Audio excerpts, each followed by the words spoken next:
Hey guys, how you doing? My name's Shalina and I post all content fashion. So if fashion is your thing, then please do consider subscribing. I worked in fashion buying for 10 years and have since started this channel as a way to carry on my love of fashion.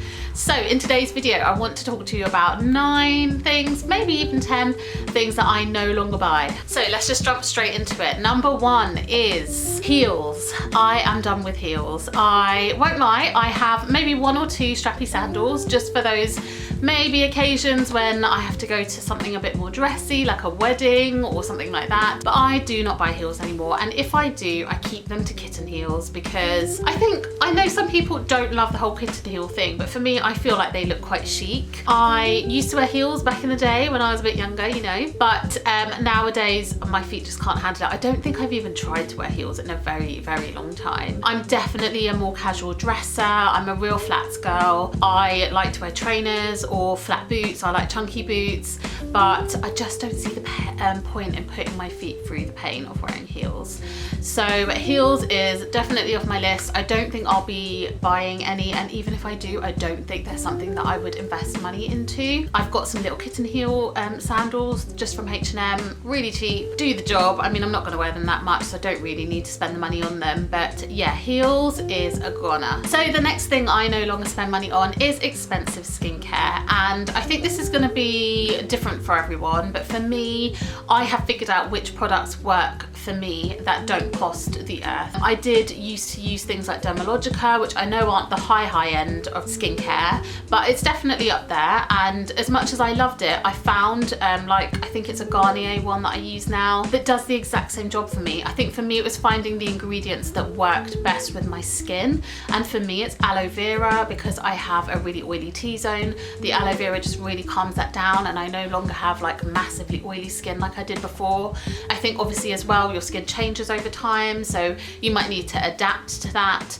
But I think when I think about expensive skincare, I know that I'm just in part paying for massive marketing costs. Packaging is another thing that you're just paying for. So for me, it just doesn't make sense. I would definitely rather stick to finding drugstore alternatives that can do the same job. I think if this is something you want to look into, have a look at the ingredients on your expensive one and then try and find an alternative that lists the same ingredients. A lot of the time, a lot of these products do have the same things in them. It's just looking at the concentrate, I guess, of how much of that ingredient is in there. So yeah, it's definitely about finding what works for your skin. I like also products from The Ordinary. I think the price points are brilliant, and for me, I use the niacinamide every day, and that has worked a treat for my skin. So just finding the right products, it doesn't mean it has to have a massive price tag. Okay, so that leads me on to designer perfumes. This is another thing that I stopped buying actually probably quite a long time ago. I used to love some of the Chloe perfumes. I've tried Chanel ones, I just find them way too strong for me. So I think that's another reason that I don't buy them. Number 1, they're quite strong, some of them, and I just can't have the smell there all day. The great thing is that they do linger all day, but I find they give me a headache. I don't know, I just must be really sensitive or something.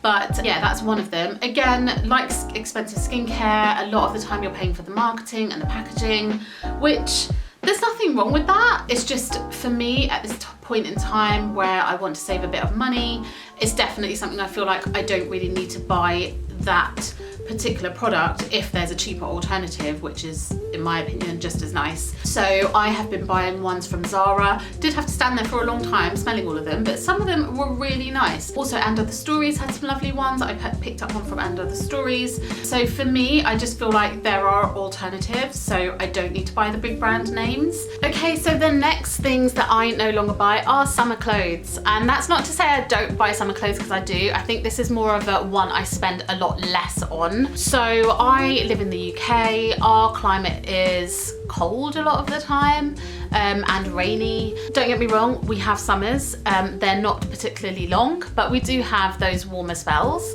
But for me, I'd rather invest my money in good quality winter clothes, because that's what I'm going to be wearing most of the time. So from anything from like October through to May, it's going to be colder, and I tend to feel the cold quite a lot. So for me, I definitely want to have those pieces that I can wear that are just going to keep me warm.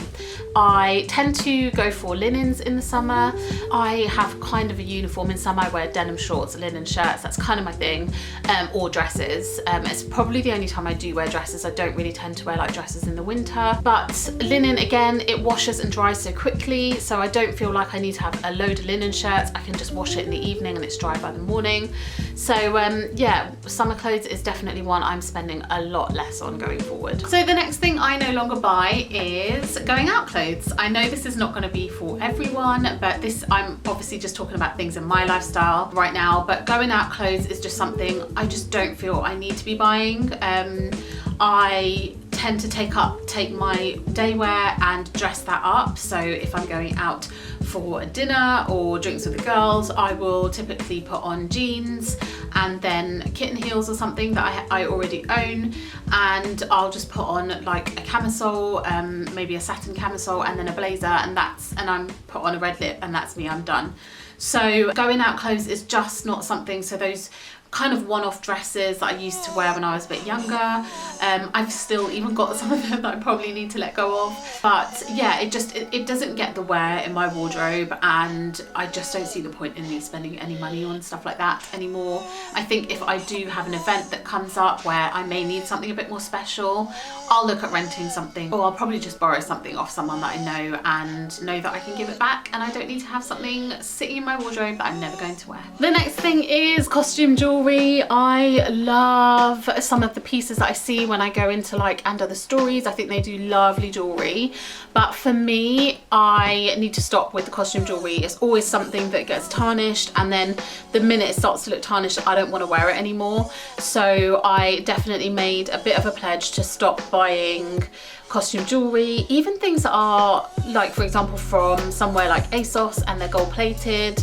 Or where did I buy something? Ashford and Mew, I think I bought a ear cuff, and that tarnished really quickly. So I did actually, it was meant to be gold plated, but it tarnished within a few weeks. So I did actually write back to them, and they allowed me to pick another ear cuff. But my point is, and I'm digressing, if you want to have something that's going to be longer lasting, then I would definitely say save up those pennies, get something that is gold vermeil, which is like a really thick layer of gold over the piece of jewelry. So that's what I've got here. This is from Monica Vinader. I would highly recommend Monica Vinader. I've got a few pieces of their jewelry, and I'm really pleased with how they've held themselves up really, really well. I also would recommend checking out reviews. I love the pieces on, I think it's Misoma, but having read the reviews, a lot of people say that you know, their piece is tarnished, which is really sad because I think they've got brilliant designs.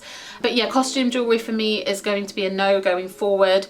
I might buy one or two pieces here and there, like hoop earrings, just to keep me going until I purchase something that is probably solid gold, is what I'm going to look at, because I hate taking my jewelry off. I prefer to just be able to wash my hands, get in the shower with it all on, and for me solid gold is just going to be the option there. And the next one is hair accessories. I need to stop. I always see hair accessories and I'm like, oh, that's going to look so cute in my hair.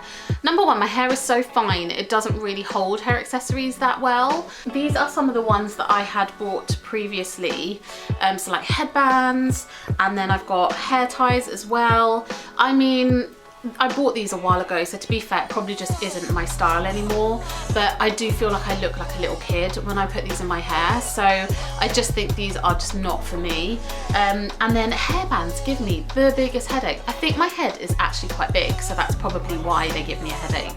But I don't know if, do any of you ever have that? But yeah, they give me a headache, so I just don't see the point. I mean, these are quite cute, I'm not gonna lie, let's just have a look. I mean, it is so cute, but just, am I gonna wear it? No, I'm not. I'm just not gonna wear it. It's like when I buy hats and then I don't end up wearing them. So hair accessories, definitely a no-no. I'm going to stop. My battery's gonna die, let me change it. Okay, and the next thing is sale items. Yes, we've all been there. We buy those pieces and then a few months down the line, we're like, why the hell did I buy that? I think with sale, it's so easy to get sucked in, isn't it? And I think as well, when you're going online and you're like, oh, there's only a few pieces left, should I just get it? And then you don't return it in time. feel like if you didn't want it in the first place, you're actually spending more. So I think it's always a good idea to have a wish list of things that you actually want. I think that will help to stop you straying away and buying things that you don't actually need. And also, when I take stock of a lot of the things that I've bought on sale in the past, a lot of them I don't actually wear anymore or didn't have that longevity in my wardrobe, and it is probably just that. It was that I didn't actually really need it or want it in the first place. And even though it may feel like you are spending more, it might be more of an option to just make more considered purchases. And if you do want something that's really expensive, then, you know, save that money over the few months. I think as well, when you take your time to buy something and you save for it, you kind of have that bigger appreciation for it also. So the very last thing is hair volumizing products. So I have very fine hair, as you can see, and I don't have a lot of hair. I have tried everything to give it a bit more volume. That includes hair tools, gels, mousses, shampoos, conditioners, hairsprays, you name it, I've tried it. And I just kind of give up, to be honest. I think when I curl my hair a little bit and put some hairspray in it, it does give it a little bit of volume or movement. My hair is naturally wavy, it's not straight. I have straightened it today, but I think I'm gonna work on getting my curl wavy pattern back in, because that does give me a lot more volume. It's just something that doesn't wear overnight very well, so I need to work on that. But yeah, volumizing anything, I'm out. Okay, then we have aviator jackets. Now, this isn't that I don't like aviator jackets, I love them, but I had the classic Zara black one that everyone had at one point a couple years ago. I did sell it, and the reason I don't buy them anymore is because I can never get a jumper on and get my arms into those sleeves without feeling like Michelin Man. So unless something's changed since I had that one, it's definitely something that I would avoid. I found that I never picked that jacket up to wear it. As much as I loved it, it is for me more of a winter coat, or at least a cold weather coat. So it would be cold enough that I'd want to wear a jumper inside it. I couldn't even get like a thin jumper inside it. So the fact that it's a bonded fabric, so it's got the fur fabric going all the way through the arm on the inside, meant I couldn't get my sleeves inside without being like this, basically. So yeah, aviators are one that I will be staying away from unless I buy it more oversized. But if you are going to buy an aviator jacket, definitely try it on with, you know, what you're intending to wear inside and make sure you're comfortable. Otherwise, maybe consider going a size up. Okay guys, that brings us to the end of the video. I hope this helped to give you some tips on things that you might want to reassess in your life. If you are saving for something, I'm definitely saving up for more travel going forward. There are definitely loads of places I want to visit, and I want to make that happen in the next few years. So it might be worth making a list, or just going around and looking at things that you haven't worn or that you haven't used, or, you know, having a bit of a think about areas where you could cut back so you can save that money up for something else that you really want to do. I hope you enjoyed the video, and I hope to see you again in the next one. Bye.